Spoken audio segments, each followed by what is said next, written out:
Сәлем достар, мен бүгін сіздерге қазақтың ұлттық тағамы бешбармақтың рецептін ұсынамын. Және видеоны соңына дейін көретін болсаңыздар, осы бешбармақтың етін уақыт тығыз кезде қалай жылдам әрі тез пісіруге болатынын көрсететін боламын. Негізі уақыт тығыз кезде етті жылдам пісірудің бірнеше тәсілдері бар. Осы видеода соның бір тәсілін көрсеттім. Егер қалған тәсілдерін де көрсетуімді қаласаңыздар, комментарийға жазып кетіңіздер. Ең алдымен қазанға қазына жылқының етін, қойдың құйрық майын салып, жақсылап жуып аламыз. Етті жақсылап жуып алғаннан кейін қазанға салып, еттің бетінен асырғанша су құямыз. Және қазанды ең қатты жанып тұрған оттың үстіне қойып, қайнағанша, көбігі шыққанша қарап тұрамыз. Ет қатты қайнап кетпеуі қажет, себебі көбігі сорпамен араласып, сорпаның түсі бұзылып кетеді. Құрметті көрермен, қазақ тілді каналдың дамуына үлес қосып, лайк басып, каналыма тіркеліп кетіңіз. Бізде ет қайнап көбігі шығам дегенше еттің қамырын елеп аламыз. Құрғақ ыдысқа жұмыртқаны, сүтті, суды, тұзды салып жақсылап араластырамыз. Одан кейін ұнның бәрін салып, қолға жабыспайтын жұмсақ қамыр елейміз. Мен бұл жерде 2 зуала қамыр еледім. Егер сіздер қаласаңыздар 1 зуала қамыр елесеңіздер болады. Мен 1 зуаласын өзіміз бешбармақ қылып жейміз, екінші зуаласымен нарын жасап қоямын.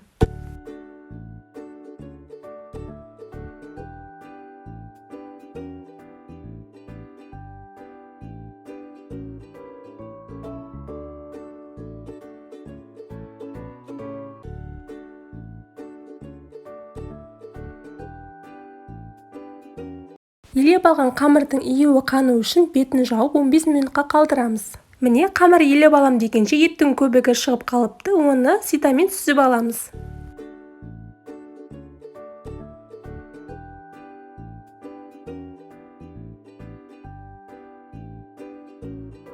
Етіміз сорпаға батпай қалса, осылай батырып жібереміз және де қазымыз жарылып кетпеу үшін инемен бірнеше рет тесіп шығамыз.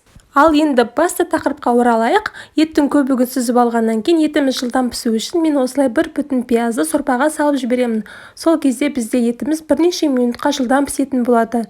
Негізі етті жылдам пісірудің бұдан да басқа бірнеше тәсілдері бар. Егер оны көрсеткенімді қаласаңыздар, комментарийға жазып кетіңіздер. Еттің көбігін сүзіп алғаннан кейін бағана елеп қойған қамырды 2 бөлікке бөліп, тағы да бір қайтара елеп шығамыз және бетін жауып 15 минутқа тындырып қоямыз. Қамырды осы видеода көрсетілгендей етіп жұқалап жаямыз. Мен бірінші жуаласын бешбармаққа деп жұқалап жаямын, ал екінші жуаласын нарынға сәл қалыңдау етіп жаямын.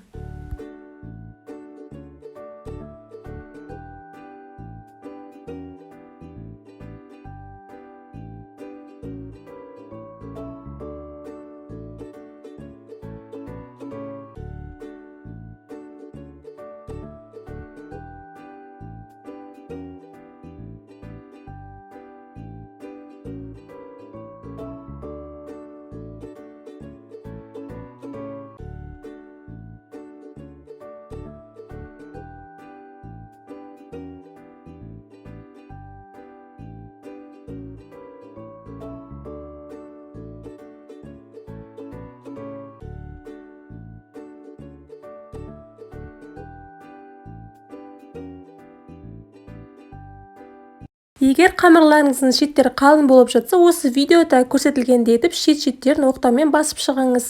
Қамырды жұқа етіп жайып алғаннан кейін көбірек ұрпақ сеуіп, видеода көрсетілгендей етіп кесіп шығамыз.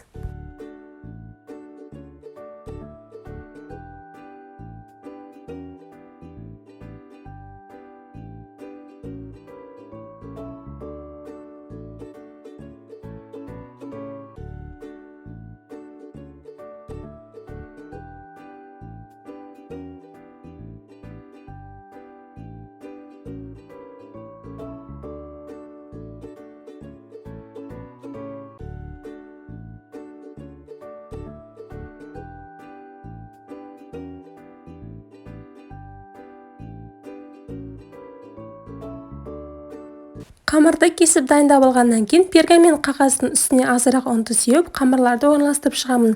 Және осы қамырды етім піскенге дейін морозильникке жіберемін. Сол кезде менің етім қайнап жатады, ал қамырым дайын.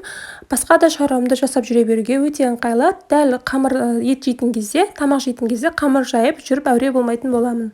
Енді тамақтың соусын дайындаймыз. Алдымен 3-4 дана кішкене пиязды жұқа етіп турап шығамыз.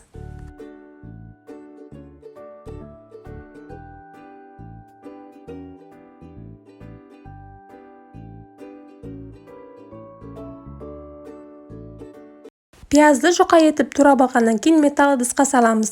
Біздің еттің майы осылай сорпаның бетіне бөлініп шыққан кезде сорпаның бетіне майды сүзіп пияздың үстіне құямыз. Және осы тұздықты құйып алғаннан кейін осы пиязды оттың астында пияз піскенше қайнатамыз. Өздеріңіздің қалауларыңыз бойынша тамаққа сәбіз бен картоп салсаңыздар болады.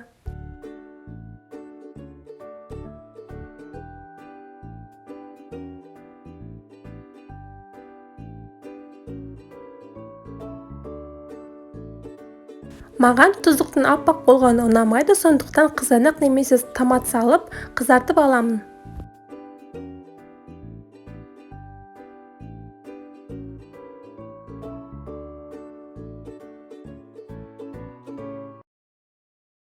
Етіміз жұмсары піскеннен кейін оны ситамен сүзіп аламыз. Және осы еттің піскен сорпасына қамырымызды бірінен кейін бірін салып, қамыры піскенше қайнатамыз.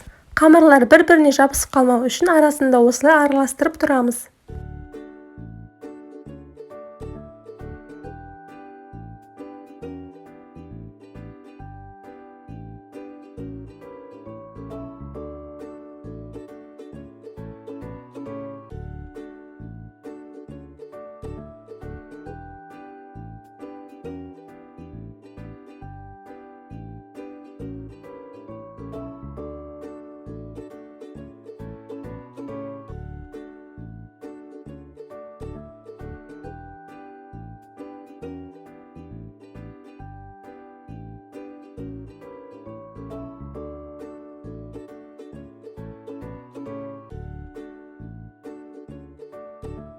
Қамыр піскеннен кейін сорпаның үстіне салқын суды құйып, қамырымызды ситамен жақсылап суын сілкіп сүзіп аламыз.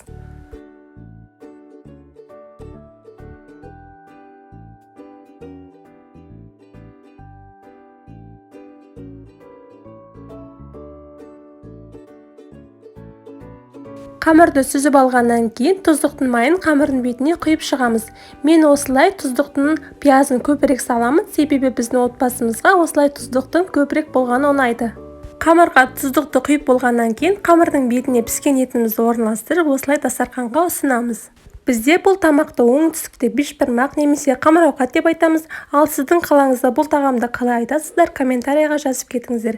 Міне біздің қазақтың ұлттық тағамы бешбармақ дайын болды. Астарыңыз дәмді болсын. Сіздермен бірге болған Ғайша Нұрбекқызы.